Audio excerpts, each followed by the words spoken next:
Alternative Dig Talk. Real issues, real talk. Are you craving for that special meal that will entice your taste buds and leave you with lasting, thrilling memories? Look no further. Spice Island Bulenga has got your answer. Natural, fresh and delicious juice, the best meals. Don't miss our daily specials from Monday to Sunday. Pizza Wednesday, Saturday Pizza Bonanza, you buy one and take two. Come dine with us and feel the experience. We are located at Prime Shopping Center in Bulenga, Mitiana Road. For inquiries, call us on 0704111720. Spice Island, we treat your cravings. Looking for a pair of shoes? Les Hub Stores has a wide range of selection for unisex footwear. We have the best quality of all brands at pocket-friendly prices, and we make deliveries countrywide. Just place your order or reach us on 0772 080090. You can also check up at Les Hub Stores on all our social media platforms. Les Hub, craft your own footprints.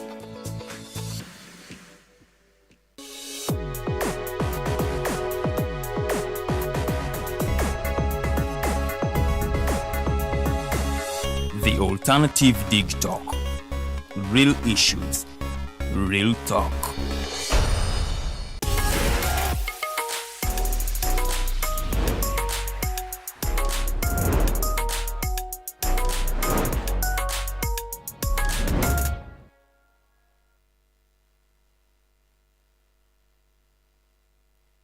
Hello beautiful people, welcome to the Snap Talk with the girl to be Teangel and the two beautiful princesses. Yes, nga bulijjo tujja wano waliwo ankubyeko eriiso nagamba am I a princess? Anyway, with a prince. Anyway, yes, it is Teddy Teangel. We come here every Saturday with our two beautiful princesses. But leero omukufe tasobodde kikola naye nga abaagala nini abatumiddeko nnyo netasobodde kimakinga, but luckily enough atusindikidde kakensa mu nsonga okulabika nga okulabika nga atuliidinga anyway kaganye. But welcome to the Snap Talk. Munnaye mukwano gwange gwabadde ali eyo nabamisinga last week. I missed you guys so much the other week. Yes, but we are back again with another interesting topic. Tugenda kwatwogera about, solving conflicts. Because conflicts are our daily meal. I mean, they happen all the time, be it at work, be it in relationships, in families, everywhere. But today we are going to be looking at strategies of how to resolve these conflicts. So muna ijana tuigewamu, jana tuogereko wamu. Luckily enough, today we've managed to, to balance the set. Mgenda kuddamu gamba mbu ate leero twewayo ennaku zo. One of these days we don't come here, we always balance the set. Anyway, let me take this opportunity welcome the Princess of Buganda Babuzeko as our guest will also come through to Babuzeko, and then we dive into the topical discussion of the day. Princess of Buganda, Buza Patra Nakora Ledo. Hello people, bambi mwebale nnyo kutambula naffe mwebale kutugobereranga. So it's yet another edition of the Snap Talk show. Welcome.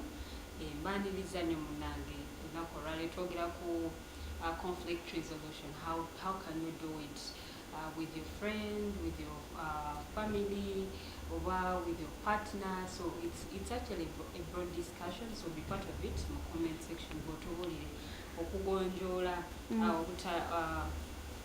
obutabanguko okikola otya bwobanga ofunyemu obutakanya ne mukwano gwo osobola kikola otya. So it's a wonderful topic, so I look forward to us discussing as a family. Omumbejja Luwedde Lilian, welcome to the Snap Talk. Okay, thank you so much, Omumbejja Lilian. Welcome to the Snap Talk. Yes, one of us is not here. Farida, she sends her best regards. She says she misses you guys, but she'll see you next week. Abagala nnyo. But she sent us a representative that is going to be with us, talking through that, conflicts, these are like disagreements, these are like fights. Fena to funambo fights, sometimes bulina silent fights and all that. So today we are going to be looking at strategies to use, to harmonize, because when peace and harmony is the best environment you can live in. Oba anywhere, kale mu bufumbo bo, ku mulimu. the best, you know, environment just so when there is peace and harmony. So yes, without wasting any time, let me welcome the guest of the day, Ababuzeko, and then we dive into the topical discussion of the day. Sir, thank you so much, Teddy. Thank you. Temwebale kunchaza ku snaptok olwaleero. Ejo mbadde mbeera ngayo mu kamooli nga mbalaba nga ngamba. Wachi mukikubira side emu. But I'm happy to be here. Kato Tumseme is my name, and katulinde discussion eno. Tujja kwogera bye tumanyi era tugezeeko okuwabula engeri abantu gye basobola okwetereza and how they can resolve the conflicts and issues between katugambe workmates, katugambe in relationships, katugambe mu family, everywhere they are all misunderstandings and how best we can have them resolved. Thank you. Okay. Thank you so much, Kato. Balikiriza mune kujja kubeera kwamu naffe. Twesimye nnyo okukyaza ku lunaku olwaleero. Kale. I think I'll go straight to the point. If you want to be a part of the conversation, please comment, tell us what you think. So please tell us what you think about the topical discussion. So to get a let me first ask Lilian and Kato to tell me, Lilian, have you ever had any conflict with someone that really stood out? Like stood out more conflicts? Which one was that? Was it with in your relationship, like partnership, relationship, family? Which one was it? Relationship. Relationship. Yes. Kato, yes. have you had one? Yeah, quite a number of them. So many. Which one call stood them out? relationships, call them at work, call them in school, most of them. Yes. In business, yeah, I've had such. And which one stood out the most for you? In a relationship. In a relationship? Well, I am the unique one here. For some reason, I always have, conflicts in my relationship. Like a lot of them that none of them can stand out. But I've had a family conflict where it stood out so much for me, and I will share how I handled that. But for now, let's look at relationships, since we already have two people that have had conflicts in a relationship, and for some reasons, they maneuvered, they are able to conquer it. Kato, I'll start with you since you're the guest of the day. So, a conflict has happened. It has happened. There is nothing to turn back. What are some of the strategies you think we could use, to create that peace and harmony? You see, before you get to the strategies and the reasons, maybe how best you can have them resolved. The biggest difference is that we all grew up from different families. For example, in relationships, you meet somebody, for example, 25, you're also like 27 or plus, but you all grew up from different environments, you grew up from different families. There is a lot we learned from where we grew up from. But now, the two of you from different backgrounds have to come and be one. Yes. Like they have to share so much in common. Yeah. That's where the biggest issue, the first issue starts from. Not understanding your friend, your partner, or your boyfriend or girlfriend. Because aina bye yakula nga araba ewawe katugambe bakola aina engeri gye bamukuza nga bamubuulirira in a way how to handle such kind of things. Ate nange ku side endala there is a way they also brought me up. Nawangamba oba if you get an issue like this is how we best can resolve it. Kati awo kitandikira. That's the biggest creation of all the problems that we have as people. Yeah. Tuambe ku mirimu kati mu relationship, that's the biggest problem. Two different people, adults, buli omu ategeera ye, buli omu alina byakiririzamu byatakiririzamu. So before you can even start any relationship, the first thing you need to do is study your partner. Mumanye, Teddy, bw'omuddamu bw'oti, she will feel bad. Like, study them before you can actually take any move to start that kind of a relationship. Awo okikoze n'omusoma, n'omanya biki byayagala, biki byatayagala, and how best you can handle it. Then you will have less of the problems or disagreements that you have. Naye, mu life gye tubeeramu kati, obeeraawo, in the first day, nzize wano katugambe ku show, ndabye Lilian, tugenda tutandikira relationship. Now she will start becoming my girlfriend from today. Simanyi yeeyisa atya, simanyi biki byayagala, simanyi biki ebimusanyusa, simanyi biki ebimunyiiza. Before you know it, you will do something knowing that you are doing the best. Yagala mukola katugambe nga surprise. Nga Lilian ye surprise. Zimuyisa bubi. You get? There are people like that. So that's the kind of a problem. That's the biggest that. Which has okuleeta disagreements in relationship. nti gwokola ekintu olwokuba ewammwe wakiraba for example nga kyekisinga kyekirungi naye oyagala kikola naawe mu bulamu bwa Teddy gwosanze nga naye mukulu ayina engeri katulamu bakyamuyisamu bubi maybe from the past relationship ayina engeri gyekyamuyisamu bubi but you are doing it for example in a romantic way hoping that you are making your partner feel comfortable feel so happy naye ng'ono partner wo maybe ayina a history about it maybe ayina byazinga alaba and something that made him or her hate such kind of a thing so if you don't study your partner from the word go then you'll have disagreements and at the end of it all you'll end up breaking up because you cannot handle each other from the word go.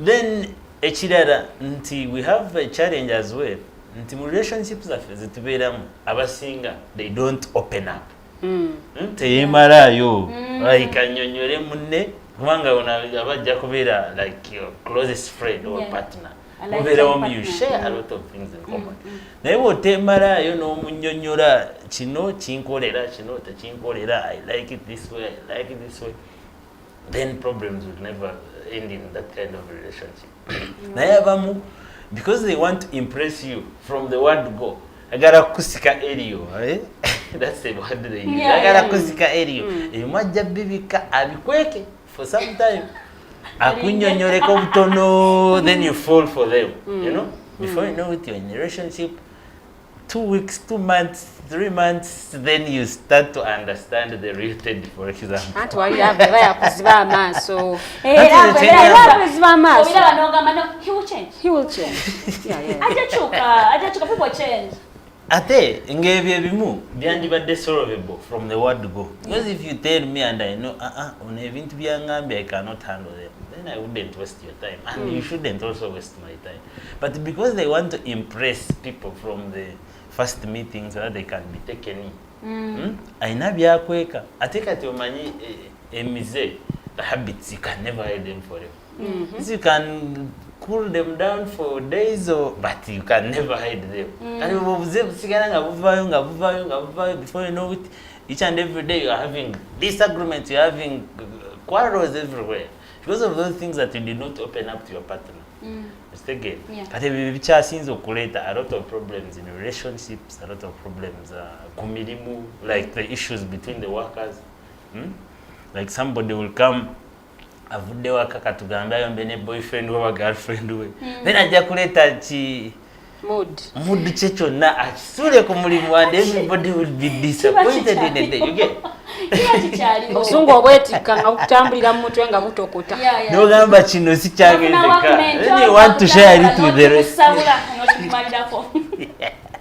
you want to share it with the rest but those are the biggest challenges that I've tried to study because in my field nembyenkola I meet a lot of people it's tonyoma olw'emyaka but I meet a lot of people I advise them and at the end of it all in some occasions my advice helps them abantu abakulu bawadde mu bufumbo they have kids older than me but they call you answer tukoze tutya we have had this then you sit them down you cancel them you give them the advice at the end of it all it works but some it doesn't work and it is not your fault that it didn't work me ayinzengezaako nenkola kyensobola sometimes it works sometimes it doesn't work but those are the biggest challenges that you always find ng'obuuza kyatandikirawa anagamba ate ono munnange yali akola bino naye nga saabimanya from the word go he has kept quiet for about 5 years I've just come to realize this I cannot handle this anymore because of such kind of communication and openness that lacks within the initiation of the relationships. Okay, thank you so much, Kato. Well, we are looking at how to, resolve these conflicts in a healthy manner because, I mean, we are looking at more promoting the relationship over your tata na mama over your bazadebo over your girlfriend and boyfriend. I love how Kato just said that you should study your partner. Many of you just look at someone is, hey, she has nyash, this one will work. Before you even study them and get to know, before you even get to know what interests her, what does she like, does she even like to tell her that you have a beautiful nyash? Because some people have it and they don't even want to be reminded that, you look this way. Now, like me, I was sharing with someone and I was telling them, if I meet with you the very first time on our first date and you begin to tell me how you are so beautiful, bro, you're not telling me something that is new and to me it's a turn off. You get? And someone will say, Babala bagala nyo bawana, so they will come with that. So I loved how he said, you should study your partner, know who your partner is, know what impresses them. So you know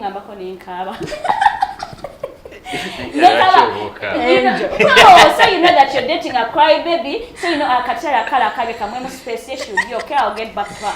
So you guys, be ready to be cover for me. Yeah, so you guys, let's keep the conversation flowing. Tell us what you think, whether you agree with Kato or not.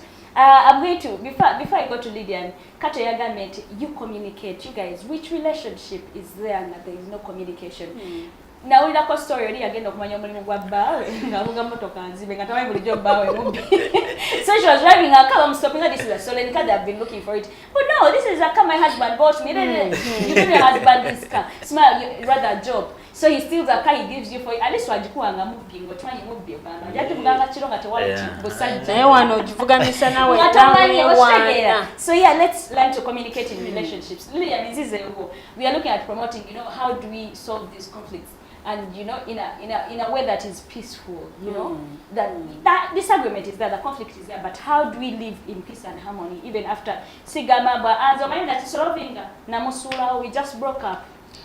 I'll borrow something from what Kato shared, and it's good to know your partner. Now, mu relationships obukubagana obusinga we buva time eno gye baali mazenga mwogerezeganya okumanyagana. Most of the times emalibwawo nga eri mu kuwaaniriza. I don't know who told men nti abakyala abasinga baagala nnyo bawaana buli kadde, but I think at times they overdo it. You ask them something, ekitegeerekeka n'anyumya emboozi n'akuzaayo mu kukuwaaniriza. Yes! Simanya tebalina kubeerawo, but my dear, not every time tubeera mu kwagala bintu ebyo. There is that time when you ask those questions. Ask your, like that person or your partner, kind of sizo ziriuddawa. Bintu ki ebikunyiiza, bintu ki ebikujjako. Obusungu bwo we buba buzze reacting otya. Bw'aba kugambye nti I react in this manner, gezaako ofuna engeri gy'omunyiizaamu olabe. Do they really react nga bwe bakugamba? No, omanyi lwaki nkugambye bwekyo. Omuntu ajja kugamba, bwenkunyiiza bw'onyiiza obeera otya. Nsirikawo n'embyesonyiwa. Naye nga mbutuufu agenda kubeera mu nnyumba omwayase buli kimu kyakwatako, buli kyakwatako nga obusungu buzze kyakuba wansi. Like wetaaga omanye. Because omuntu bw'atyo bwe mba mufunye obutakkaanya buno, before nga temunaba na busolving ayinza n'okusooka nakkuba nga tannakuwuliriza by'ogenda kwogera. Because yo obusungu bwe bulinnya asooka ku reactinga n'alyoka ate alowooza later. So it's good to utilize that time, get to know the person you're in a relationship with. Bwabanga partner, because like Kato said, we grow up from different societies, raised by different people, taught different things. There are things I believe in, there are things he doesn't believe in. Byenzikiriza muntu ayinza kuba yetabikiririzaamu nga ye byakkiririzaamu nange sibikiririzaamu. Naye ate bwe tujja okwagala okusalawo okubeera ffenna, mulimu ebitombe weetaaga okuba ng'omanyi. Ono ebimunyiiza biri wano. Ebitriggering obusungu biri wano. Mulimu omuntu nga tayagala nnyo bw'obeera nga munyumya emboozi n'onyumya ku ba ex bo nga ye takyagala. Naye ng'ate gwe buli kaseera oyagala onyumye oteekemu erinnya lya Joy. Olaba bwe nali ne Joy. Joy. Why even telling me about Joy? Why did you stay with Joy? Yes, ye yakolanga like such things. Omanye nti omuntu ono waba anyiize bwe ziba zivuddeko ntandikira luddawa. But also what we need to know is that we are humans. Ffenna tusobyagana. And some people forget that ye bw'aba bw'ali abanga malayika oba abanga Katonda nti ye tasobya. There are people who are like that nti ye talikkirizaako nti asobya. Ye takkirizangako nti naye muntu atuukako time n'asobya. Wayo baddeko mu relationship nga tebanga mu kigambo I'm sorry. Nga yo omuntu oyo takugambangako nti munnange ensonyiwa. To them they think they don't make mistakes. So I think we need to know that we are humans. Being humans we make mistakes oba tufuna okusoowagana mu ngeri emu oba endala. But how do we resolve these issues? Nemutuuka ku nzikiriziganya esembayo. Mulimu ensonga ya compromise. Compromise kikulu okukikola naye ati waliwo wekisukka nga tekyetaagisa. But it's good at times to compromise because nga bw'otegedde nkulidde eno naawe okulidde eno. Mulimu ebintu bye tugenda okubendingako ku llo. Manyi there is that statement of you bend ko the law. Yeah, you bend the law at a certain point. But mu kumalawo okusoowagana kuno ebiseera ebisinga mwetagamu that element of compromise. Mulimu ebintu byogenda okufuwaga owinga ogamba okay, I think ono bamukuza bwe bati newankubadde bamukuza bwe bati kale kammale gakikkiririzaayo. Kammale gakitwa because oluusi compromise eyo ebaako ebintu omu byeyambako kendeeza. Because mulimu abantu abamu nga ye bw'atandika olutalo teruggwa. Nga bw'atandika yes. Mukisulako leero n'enkya watandika n'erundi. Kati bw'amuddamu okuyomba olulala ng'akikomyawo. Olaba ali wanyiiza. Naye nkusirikirira ne nkuleka.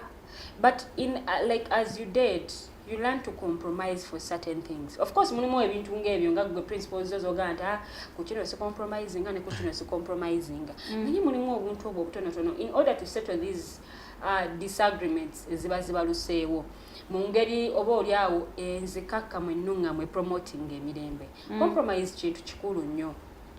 Ate n'okumanya nti ffenna tusobya. It's good to forgive and move on. Of course, at times it's hard to forget, but it's good to forgive. Then ekyo ne tukivaako ne tudda ku kirala. Naye mulimu omuntu nga tasonyiwa.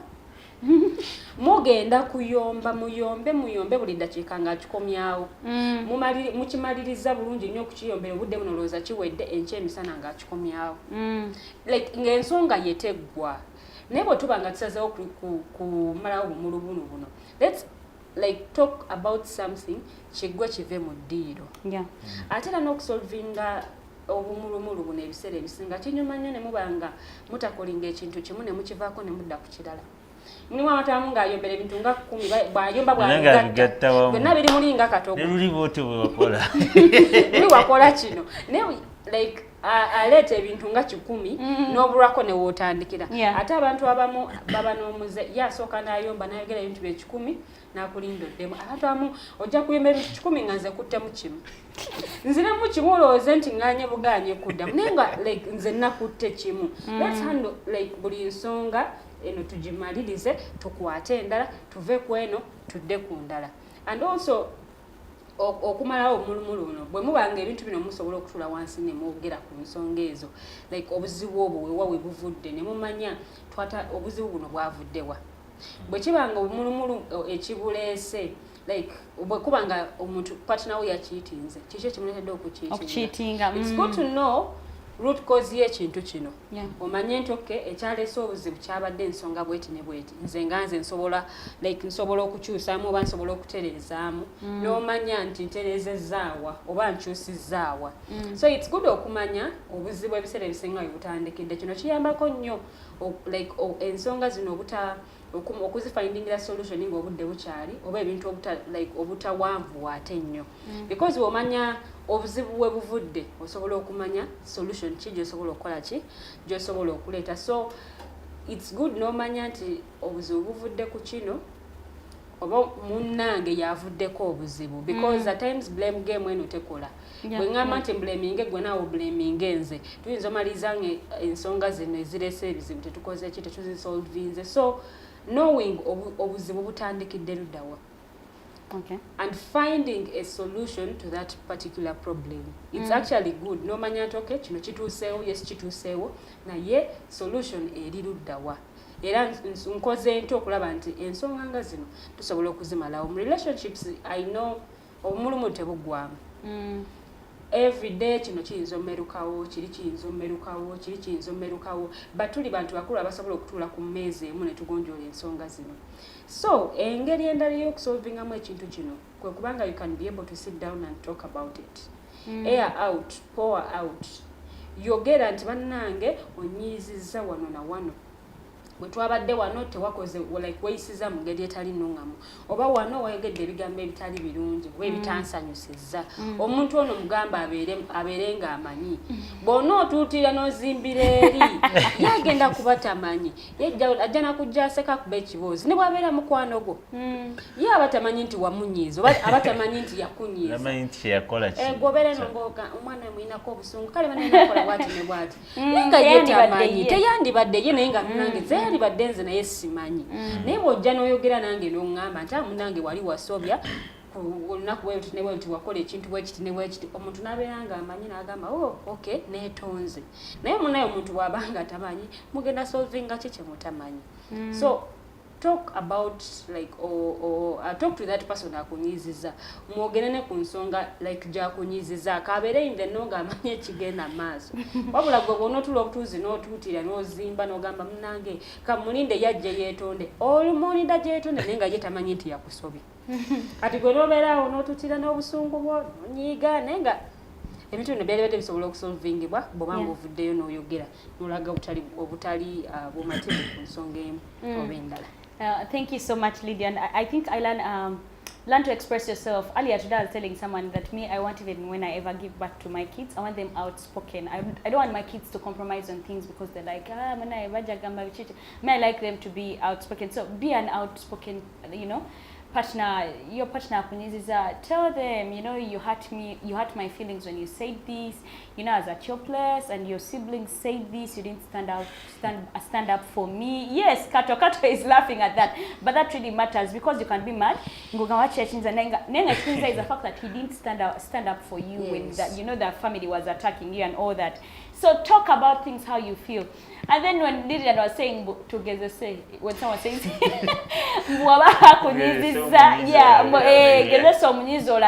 yes, oftentimes you lie about things. In our relationships, we want to impress, are you allergic to anything? You're like, no, literally you don't even like beans, you don't like specific things, but because you want to impress this person, no, in some cases I'm entirely complicated. You're literally complicated. Just tell them I am a complicated person but adjustable. It's okay to be complicated, dear woman. So ngenda kudewa Kato. Earlier I was saying me waiting for my husband to apologize, knowing that I'm the one at fault. Oftentimes women, we apologize differently. Omukazi ajja kunyeza akere ku machakolere ka breakfast in bed. Akole different things. Balinga bazadde betta. For some reason we don't necessarily say those stories. Most of the times we do more of the actions and all that. Kato, if your partner offended you and you're probably really so mad, you're pissed, and this person tries to make peace, how do you expect your partner to make peace with you?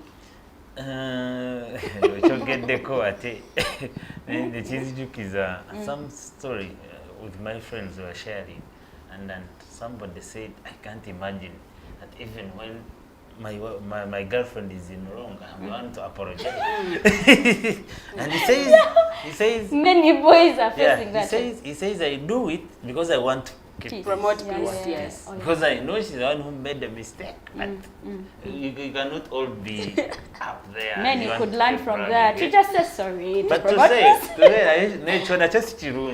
that even when you have wrong, then I'm the one to say sorry. We should be balancing these two. So, apologizing takes different approaches. There are people who will never tell you that I'm sorry. There are people who are there. But they will do things that show that they are remorseful and they are sorry about that. From how they do their things, how they react, how they treat you, maybe how they will try. It's in some way a way of compromising you. They put you in a situation that you have to forgive them even when they haven't told you so. So to me, if something happens and somebody has done wrong to me, I wouldn't mind how they apologize, as long as they show that there is that kind of remorseful and you show, yes, I did this, it was wrong, but can we make peace over this? I'll be fine. It's just sorry, or I do something, it is all fine. Nayenga, you see, some other problem comes in. even after forgiving you, then some people will keep repeating the same mistake. But I told you at a time, I don't like A. Why are you still doing A? You understand? Yeah. Nechirara, abantu abamu batera okusigala nga bakireta. For example, somebody wronged you last week. But because you're also in a wrong and you have made them feel bad about you, but you want to use the other excuse of last week. But nena waliwa kula wewe you get. Ate in such instances, you find yourself not forgiving each other. Nti nono nayaja keeping ekyaleero kibaddewo. The next time naye wakola naye nawe oli wakikola. You see, so it becomes a blame game every time everybody is blaming each other.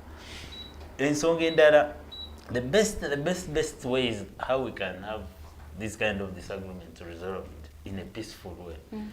Ngari and wachogede, you speak out your mind. You say something happened last time, maybe I did not like it because of ABCD. No naye akuwa ensonga. Because nga bwe nkugambye nze bwe batombulidde nti when I do A, for example, if I pick up your phone and check it, it's wrong, then me I will take it normal because some people do it. For example, in some relationships, me I have my friends, couples who share phones. Najikuwa namgamba, you can have it for your kid. And it's normal. If somebody has been, for example, in such kind of a relationship, Najana atandika relationship now. Maybe they will know that it's normal. Yeah. But the day I tell you my phone is my phone, don't tamper with it. But why is it your phone yet we are one? We became one. Me and you are one. Why is it your phone? But if you open up, neteda jamanya haisi miyakato wasi miyakato ne wagisanga ne bakuba jajire tanga ajiunzise and it's normal. You see, like you will never have such kind of problems in Aviva Kusim because Teddy was trying to check my phone. You get, but when you keep quiet, people normalize it. Just to chip in a little bit, Kato, have you met someone Ngabo? When you tell them what you think about that, you know what, my phone is my phone, or the truth is me, at times I need my space. Ngabagena chizimbira kuba chifula a big deal out of it. Why wouldn't you want me to check your phone? Your phone is your phone. Bichi. Ochegera those things. Yeah, of course. So how would you handle such a situation? Rather than if it's your phone, choose between you, me and your phone. How would you handle such a situation? But me, I would rather be okay leaving you and letting you go than distract my peace. Because at the end of it all, whatever, if you're in a relationship and you're not comfortable in that relationship, your mind is not settled in that relationship. Never expect it to go anywhere.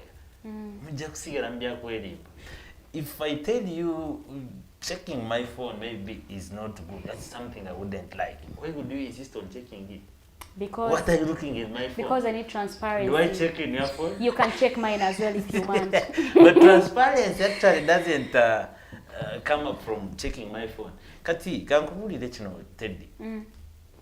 Mweno mbeera gye tulume ya technology and advancement. Omanyi bateeka common of message you auto delete. Yeah. Maybe after reading it deletes immediately. So even if you check, if there is something I want to hide, in fact, transparency. I think ventured by the men. Me, I'm telling you the truth. Transparency actually don't. Yes. No. Transparency should be from my heart. I choose to be transparent, I choose to be trustworthy, I choose to be faithful. That's a choice somebody takes. Most of the people will not use their phones to cheat. Yeah. Again. They know there are days, there are time where they meet and all that. So checking my phone actually you can have won't their solve phone anything. forever. Yeah. It won't solve anything. Naturally, if you are checking my phone and maybe you find Lilian was trying to send me some messages that are sexy or what, it means you yourself, you will be distracted, or jakunyigo yombe, or kave, at the end of it all. I think some messages again to sanga simuyan, nganzenzire was normal messages, but the way you will interpret them will be different. Kato, as a couple, I know there are normal messages and there are messages. I know that, yes, I know that normal messages and normal messages. If the messages are sexual, yes, as a couple, we need to be on the same page. Let me first give you an example before you can tip it. Katika nkubulire Teddy. For example here, at work. There are people who call themselves baby, yes baby, hello, and they will be messaging. You understand? So imagine a boyfriend who wants to check your phone and phone Kato sent you a good morning baby message. Hi baby. Why are you begging every man? Why are you begging every man? Because some people take it to be normal. Why should it be normal? No. Because you see, by the way, we should mind these titles. We call our friends, our people's men. Because why are you babying someone is, because I mean, okay, I understand where Kato is coming from, because like we can joke a lot. Yes, Me and Kato are more of close friends. Yeah. I can be like, hey baby, how are you? Yeah, and then it's normal. But why am I even babying you in the first place? I mean, how is my mind going to think to feel about that? That's what I'm telling you. Nata awera kebede simu nga mwaze Teddy agenda kukebera esimu yange asange Lilian yansindikidde ka message, because this is something that I take lightly. I don't mind her calling me baby, for example. You should condemn Naye that. Teddy akasange man, it will be a talk of the week. Yes, we should not You beg cannot people. cheat on me. Nanti Kato oli ayinza obutafa But ka still hi have all baby these nafa problems. kweno conversation endala egoberera. Nizo obutafa ku hi baby. kafaako. Nizo obutafa ku ka hi baby nebiddako Katukwewaleebyo n'ebiso. byonna Teddy. And to avoid such kind of disagreements over something very small that I may take lightly but you may take big. The environment we grew up from are very different. And they treated us differently, they molded us differently. It is in the color. Even if I find it hi baby and the other, maybe that's Kato, be honest. Would you be okay with hi baby in your But why- girlfriend is phone why from would some I other even guy? check your phone? No. Right. Probably you guys are seeing something in your phones and it pops up. Hi baby. Tell me how you would feel at that point in time. Because you guys, Ate abaana abamu asindika hi baby nga kaliko ne bu emoji. Of course, quick reactions don't solve. Reactionary that's true. people, Yeah, reactionary by people. now, but That one cannot well, be. That one cannot be a disagreement solving method. Quick reaction, because you don't know why it may be Teddy sends me hey baby. Maybe oyinza sanga nga Teddy, for example, girlfriend wa muganda wange. You understand? Maybe we normalize that. Now you got to go before you even look into what is following. Hey why baby, even good morning. normalizing that? Before you even concentrate on hi baby, good morning, you don't know what you have been talking about. Maybe this is just a friend. You understand? Nti nekintu ekitone nnyo. Somebody wants to build on it and they want to put you in a very defensive manner. And those are not solutions to the problem. Because if you keep adding such kind of anger, and maybe you want every time you see such kind of a message, you want me to apologize. Some of the people are not apologetic. They will not come and tell you, But you guys, it can hurt, and I think someone is going to apologize when they don't apologize. You can be feeling a lot of something here. I swear, you're like, so he doesn't realize that he's wrong when he did this. Yeah, because some people take some things very light, very normal. Then you should know that you're dating someone who doesn't take things very light. I will need Openness and communication solves everything. Personally, I like people who are sensitive of others. Sadly, some people will go ahead and hide in this word of I hear sorry. As for me, my anger is is recurrent. It can take me good years before letting go of someone's act towards me. I think my person. My person, I think. Okay, yeah. My mental anger processor takes time. Essentially, where people have to say sorries as compared to humane conduct, but by the large, right? By the large, respect is key. By and large. Okay, by and large. Respect is key, at least to sober men, rakuba some men, as long as a woman has nyash. Bo, they don't care, but not me. Okay, here is the thing. For me, I think just to light on that, what Kato was saying. Oftentimes women, really, we use more of actions to apologize and all that. But me, I think, even when you prepare, you know, that nice meal, you know he likes, even when you act in that nice way, you know he likes, I think it is worth just sitting down with your partner and you say, you know what, okay, yesterday I overreacted about this, and I did this, I made you feel this way, I am really very sorry. Me, I don't really second someone doing that, because acting as if they're sorry. Sometimes people are not sorry, they're taking you for granted, they're like, no, he will let go of what I did. Teddy, apologizing and saying sorry is not just a word. chejjako akamgambe sorry tukiveeko. You get? Because if you don't mean apologizing for doing something bad, maybe to your partner, then it means it's something that has not come from your from your heart. You don't mean it, you're just saying it. And if you don't have that kind of conviction, it means next time you'll just repeat the same mistake. Because you say at the end of it all, I'll just tell him sorry, and that's the end of the story. You understand? The word sorry should be coming from deep down in your heart, and you should be meaning it. Okay, even if it's from the middle of the heart, not deep down, then It must be deep, so that you know that what I did last time was not good, and by saying sorry, I mean it, and I should avoid. All the circumstances and I think sorry calls for change. Don't say sorry today, like Muhimbisa was saying. Doing the same thing, you say sorry. Say sorry today. Next time, tomorrow, you repeat the same mistake and say sorry. You get it. Doesn't solve. It doesn't solve it. Lydia, you wanted to chip in from here. Wow. Mukamanya bebe ngachachijukira bulungi mwekizo kuchita. But okwogera ku nsonga ya mukulu Norman Tumuhimbise. Obusungu obutakoma bubi. Bubi nnyo. Obwo obusungu obutakoma buyinza otuuka ne time omuntu nakola ekintu oba oliawo ekitali kituufu, but because they have that anger just to do okumala akabanga. When we air out these issues and talk about them, it's good to find like okutuuka ku ground eri eyokuba nti musonyiwaganya oba ekintu mukirese. Naye omubanga mulinga abakivuddeko ng'ate oli akyatambula nakyo. Those are the people you be with in a relationship.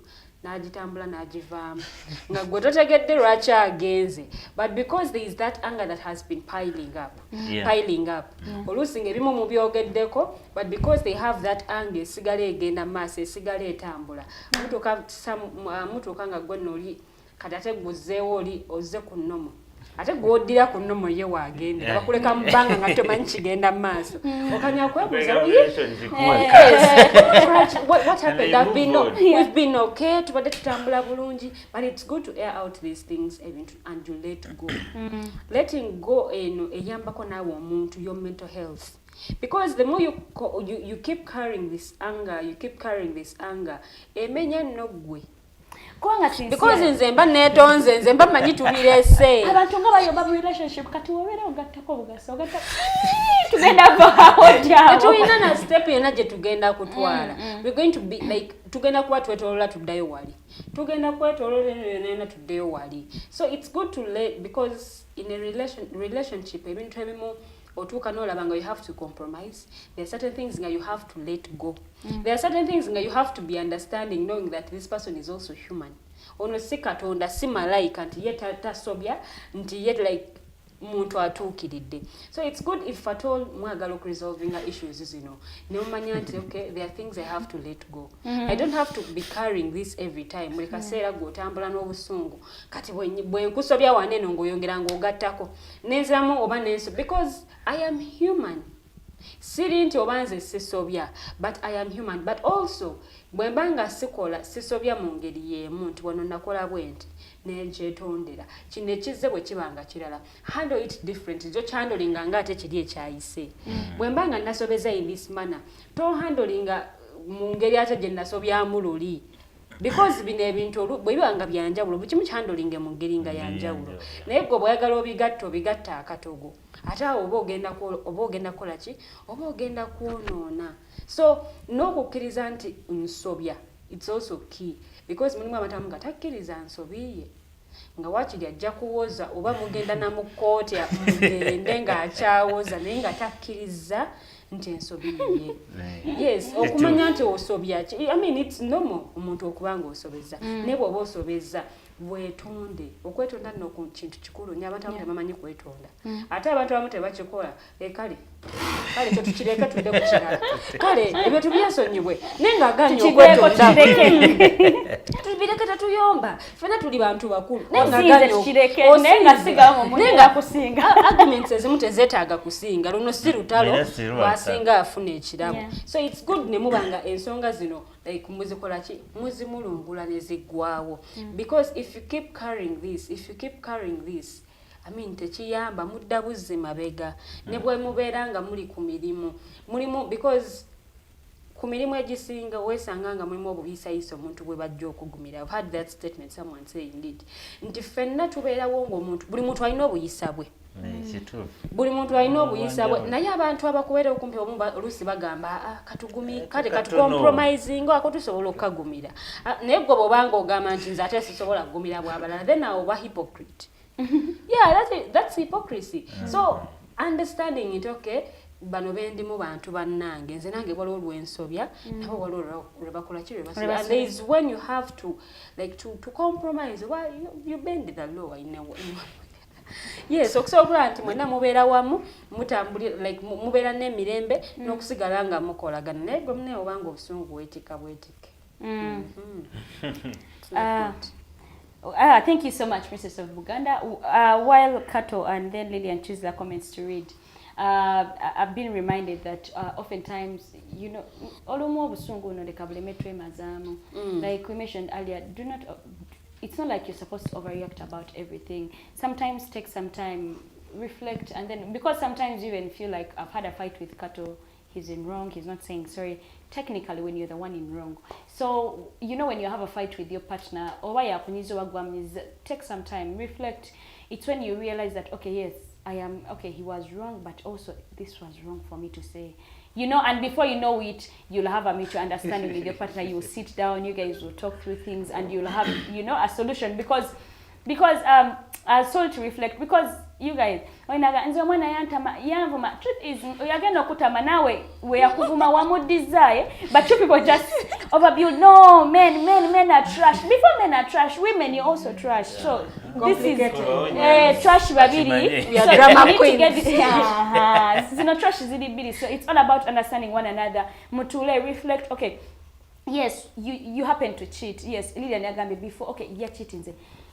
Reflect, why did he cheat? Probably it's your character that forced him to do that.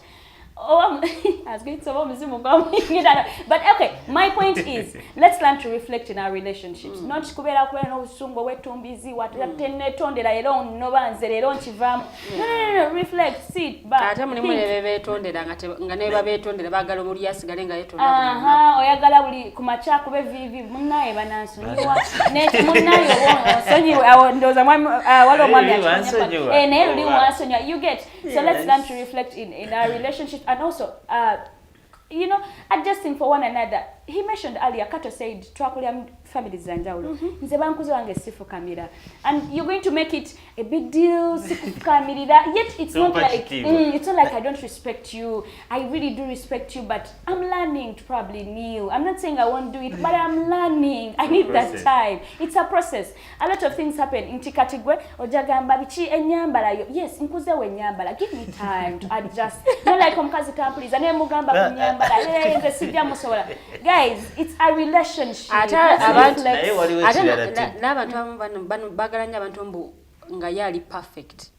You know something. Unless magala to pretending to be perfect. And that's why men are trash and women are trash. Yeah, waliwo ekirala kyenjagala okwogera. You see, even if we have had disagreements, what to can be with my girlfriend or what, in any relationship, timing, when to question and bring out that kind of disagreement matters. Wanga katigenda kubeera wano katugameka kakatika bwe ndi ku TV and I prepare esimu ekube. Na kuido kwetondera nota kwata nange nebe. Ogana kubide nyache nazudde kino ne kino. And I'm so mad at you. You get? Yeah. Agenda kube simu for about 10 times.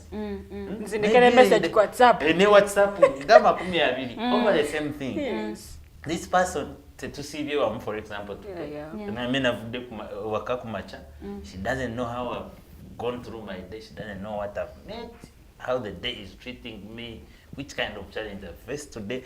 I mean, that took a waka. Kuruja umsanga gasazeko. Mulira. Please talk to me directly. You get? Enda kusanga ngatana na kubuza mbulira. For example, katugambe last time yabade kusimyo nala ka message ngeka popize maybe from Teddy. And you know, katugambe if it's kind of work, somebody will send you a message even if it's midnight. And then me I will be okay with it if you find it. Na yeka tuinze sanga yenga abade kusimu at midnight na ka message from Teddy. Who is this Teddy? she may not talk about it that night. Naye kulinda encha. Kwanza Busungu yasuza kupayiringa. Kulinda encha nga tanakubuuza nga wakava ku mulimu. Maybe you have had a bad day, you are stressed. Maybe work disturbed you. Tanakubuuza nga mulira sebo Teddy yani. You get. So timing matters. Really understand your partner and know maybe if he comes home this way, maybe he has had a bad day. And you shouldn't bring these problems to pile up on that. Let me share my experience. What happened? So I had taken some time when I was seeing my boyfriend, and I was coming from home, and we had fought about something via the phone. And so when I came, what exactly is your problem? Nothing. So, and when I reflected, we started to talk through it, and then he was saying, but seriously, we hadn't seen each other for some good time. And this is how you start the conversation. And I found myself so guilty. And I saw, just to elaborate on what Kato is saying, you guys, it's true. It's not true. Timing is very important. And then WhatsApp status kati wajja we mulembo guliko olabe kale tebale ngakolima like the words they are putting on, they are showing directly Twaliwe chamunyiziza naye tagala chiki. Yeah, what else are you going home? Do you not to be pampered? Oh, sorry about your day. Ogamba ahula katinene wakasigala kangene. Anga message mujja no wali obusungu ajja kutwala ku status atekeye ekiwandi. Status nge kuba naye nga tolina kyakola gamba.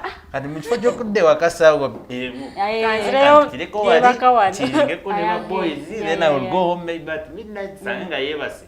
Then I sleep. Awo yongerezeko. Okay, obusungu awo bukakanye cha. If you give it some time, obusungu bukakanya. Bukakana. Waliwo abagatta. Waliwo woyombanga. Waliwo atopinga. Teddy wali oyombye Kongo ino obusungu nengo wulira wali wetaaga kuyomberawo wali eri. Olaba nakantu akatono ketwandisolvinze easily, but somebody wants to use nachikubawo nogamba ati katono sigenda muda. Ate mulimu abantu somebody like me and I will keep quiet and move nkuyiteko ngende. Waliwo abantu amungo obutono n'abuzimbya bwe bati tunakijjamu ekintu nga kinene. And you start complaining, you don't even care about me, you don't give me attention, but I know that attention will not solve. But anyway, you guys, men that are watching, men that are on here, I think Kato is just pointing at us alone. We're also going to point at you the things you guys do. There's certain things we are more obviously. And Tiangamba chiri both sides. Yeah, both sides. By the way, status is because n'abasajja benyini omusanga abasajja naye nga status zikuba, and you know maybe and there are people who don't want to listen. They just want to talk and don't want to listen. True. You're expressing yourself nenga yayogera bongezi tawuliriza byoyogera oba tewetaaga kunyonyola yadde ekigambo n'ekimu kati ofuse musajja makagano onziramu njagala awo oyogera. And actually parents, even when they wronged you, why you're the one to say sorry. Go ahead on. But guys, that's a hack. But you guys, that's a hack. Take it like that. It's okay for the person to be wrong. It's a hack. Just I'm so sorry I offended you. How? You guys, it works for me by the way. It works for me and my mom are very tight. Mami, I'm so sorry, I shouldn't have done that. I'm so sorry I offended you. The truth is, in my heart, I know, Mami, you offended me. Yeah, they are. You're supposed to, but you can use it. Most people just guys, want to read a few comments due to time, and then we leave this place. Thank you so much for the comments, guys. And Lilian, do you want to go first? Brooke Williams says you can do something else but not cheating. It's impossible to forgive someone who has decided to cheat on me. I would rather sleep with my... That's a big word. That's a big one. But I think cheating in a way to indicate. And there is where people don't, yes, abantu basinga batunulira kino omuntu acheating, but they don't find out the reason why this person find themselves cheating. Waliwo legend yet just alina kanondo zava mu kika. But Brooke, me I think cheating is cheating, you guys. But I mean, to be honest, also men cheat, and people, and actually most people think. Thank you. That's very many ways. Abantu ambaloza nti oli bwe yebaka n'omuntu that's the cheating. But even flirting, oli mu inbox z'abantu flirtingire oli eri owaana mwana abandi okunyirira n'okulabika agambedde kati namugamba Kato ate tokisussa n'agamba it is silly of someone sharing the same title with another man if if you call me Simanyi Simanyi baby, nga I'm your husband, then you call the same title to your male friends, my dear. It's a no for me. I agree with you, Yeah, sir. I also In agree fact, with him. for peace building, me my name, one Kato. would rather call me. Yeah, he said no man. Yeah, Because that one, I that know one is you okay. won't call it anyone at your office. Ali good busy. Yeah, but I ate agree. obwo pet names munanga That's a abaana good point. babujajamye ennaku This is a zino. Bugambia thing. For example, No, me have found so many people. Mavira will like, hey, yes, sweetheart, and Hi, Why are they handsome. even sweethearting you? Hi, handsome. Hi. No, it's okay to call him handsome, but don't call me smell sweetheart when Auntie, you you call the also same called your thing to partner my... handsome. Hi, handsome. you get. Yeah, kala ako kagambo, it is on me. Kato, any comment you'd like to read before you give our closing remarks? Wow. So many, Norman. Norman says, then we have these people who will hurt you, and then they say, kale nsonyiwa. Bansonyiwe. Onsonyiwa. You get? Naye ng'oba onansonyiwa. Abona uwe bali. Yeah, Like yeah, agenda yeah, kukaka yeah. omusonyiwe. You get? And that's not how it should supposed to Ate be. Teddy can manipulate you. No, please. No, mine is different. Mine is sweet. Mine is sweet. But here is the thing. Olina bansonyiwa okubuuza. Abanga kwejako, you get? You literally don't even meaning that, yes. They don't mean it naye because amayinja Awo oyagala. mba sikwatize. Lilian agenda bansonyiwe. Baba just we mambozeza nonzira mu. Nina, okugambako muliraba kwako nakikati someone said, Bansonyiwe. okay, I was in wrong. Maybe you found something in my phone, but one is a time where but no. Bansonyiwe nakuganyako nakitize. You're building on olikuleta mu buchai. So there I really agree with that. Says tumusime Kato bambi learn from me. Omuntu yenna anzalawira ku WhatsApp status. Oyaba. Omye. Kubanga siraba status and I think I have peace. I tuna ziraba. My I know she's favorite happening. ziraba. I know she's Ziraba. happening. Mwafunye Obuttakanya ne partner wo n'ateeka ku status ebigambo ebimu ng'owulira alinga agamba ggwe You'll find some people stubborn, okakobe ku status. Naye aka screenshotting akateeka ku ye naye akuddemu. You get? Akuddemu naye ng'akuba. But no, agenda kuyo kwa commenting. So wali ngambe direct notateeka Thank wane. you. Also, me, I think I'd second that. I think it's a relationship. It's more of me and my partner. So I think it doesn't make sense, today posting men are trash. I think my man. I tell you tomorrow. You get it. So me, I feel like trash. You are men are dogs. me, I feel like if you're not okay with your partner, probably go in their inbox, text them a message. How Say, you feel. Kato, Or you tell are them, trash. can we have a But conversation? This is how I feel about stuff, because it's sad how the social media just gets to know. Kato na yombi ne bawe. Kato na line okay ne bawe. You get everyone is just in your business because. Oba mulavu oteekayo bwala. So I won't differ from them. I think it's not sensitive for the women, more so women, because I'm so passionate about women. I feel like we are way past such things. Of course, men don't do that lots. There are those unique ones that do those things. But me, I think it's not really called for. Anyway, let me give Kato and Lilian give their closing remarks. Due to time, and then we leave this place. This time, akengenda osembyayo kalikamu. The way we handle our communication is different. I will talk about myself personally. I give myself as an example in this. Nti esimu mbeera nayo. You understand?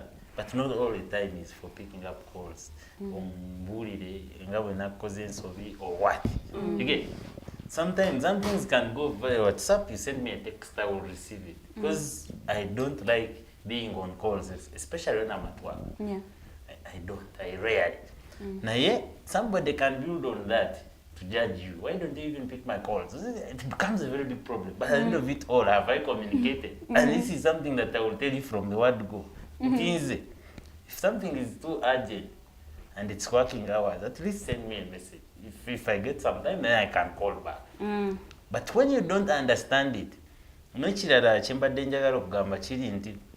understanding goes beyond like these normal things. For example, you find a couple, they will keep on complaining all the time. Kato very busy, cannot get you. You get a lot of words. And you ask, my question has always been simple. Yes, there are days you want to see me, maybe you cannot see me because I'm busy or I'm somewhere. It becomes a problem. But remember, there are days I want to see you, but I can also not get you because you are engaged somewhere or you are home or something. Yeah. Why do you take that to be okay and mine is not okay? Okay, so this should be two-sided. If you want me to understand, you also understand me. And the problem will be solved like that. Thank you. Okay, thank you so much for Kato, Lilian. I'll conclude with this comment. Anyway, there are two comments. Yeah, Brooke Williams kindly, Agambye, I don't care to call me garbage, trash, dog, but don't cheat. Because I can't forgive Because I you. can't forgive you. Then omukolo tumuhimbise n'agamba nze omuntu yenna alimpita trash nja kutwala ku kimotoka kya Bean Eat banjiwe mu kasasiro kale ampone. Oh my God. But also okumalawo obumulumulu muno oluusi manya omuntu wo kikulu nnyo omanye omuntu ono bwe mbanga mulina issues ez'okusolvinga neetaaga ozitwala mu lwatu oba seetaaga, like do I have to involve another party oba omuntu wokusatu, because abaganda bagamba abasatu basatulula. So ensonga zino mbanga musobola okuzeemalira ababiri mu kikole. There are people abatali comfortable okutandika okutwala ebizibu byammwe okutandika okubitwalira abantu abalala. Because ebiseera ebisinga ensonga zino bwezitandika okufuluma wabweru okutegeeragana oba okuddamu like okubeera nga we mwali kikendeera, emikisa gyammwe gikendeera. So I think it's good to know omuntu ono ayagala ensonga tuzitwale eri abakulu oba ye takyagala nga like akkiririza mufe ababiri okubeera nga tusobola ozisolvinga. But also people should learn to say sorry. Bwekibanga kyetaagisiza toguguba bane toguguba musori wakiri okola ekintu kyakyo naye nga tokyogedde. But olina okumanya nti munange naawe oli muntu at a certain point you need to apologize, and apologizing yeetaaga nga omininga like apologizing and then you're willing to change. Ekyo kyekiraga nti okay weetonze ebitegeerekeka naye bwobanga weetonda teweetonda byeweetondera byoddamu then now tuba tetulina kyetukola. Yeah, thank you so much our viewers. Have a nice weekend. Okay, thank you so much Lilian. I have learned to always learn from each and every relationship I go into, because for some reason, yeah, like we said earlier, we grew up from different families, so at least we're like a kalunji koiga now. And then also I would encourage the men. It's very sad for a man to be louder than the woman. I think a woman can be loud. It can, the society can understand that. No, like but for men, I feel like men sometimes they sort of grow up even before their age. They tend to handle situations more mature than us. Inkuwa wagwanzala, you being loud and hitting her, then it doesn't make sense. Rather than you saying kuwa wagwanzala and you walk around, you know, you pull off your steam and then come back and tell her, you know, that's not how a woman should act and all that. So it's okay for a woman to be loud, however, not too loud. Women, let's also learn to kakanya, be loud, but we kakanya. And then the men, don't be louder than your wife. It is something wrong if you're louder than you're really, like, you know, the person you're dating and all that, something is wrong. And then learn to adjust for one another, because none of us is perfect. Even the Bible says, choose to take care of that, because God knew we are human, we shall offend one another. But he also says, love one another like you love yourself. Igwe is that if you do things like, and not achieving what you wanted to achieve, don't you forgive yourself and you move on going on. It's the same love you should give one another. Forgive, move on, make people better, live to leave impact in people's lives, and life will be the easiest. Guys, catch you Monday, Kumaiti Drives. Bye.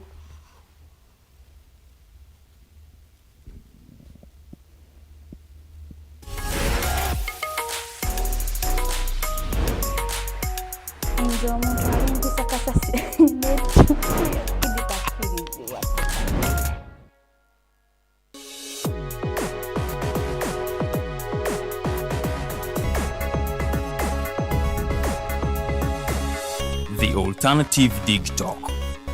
Real issues, real talk.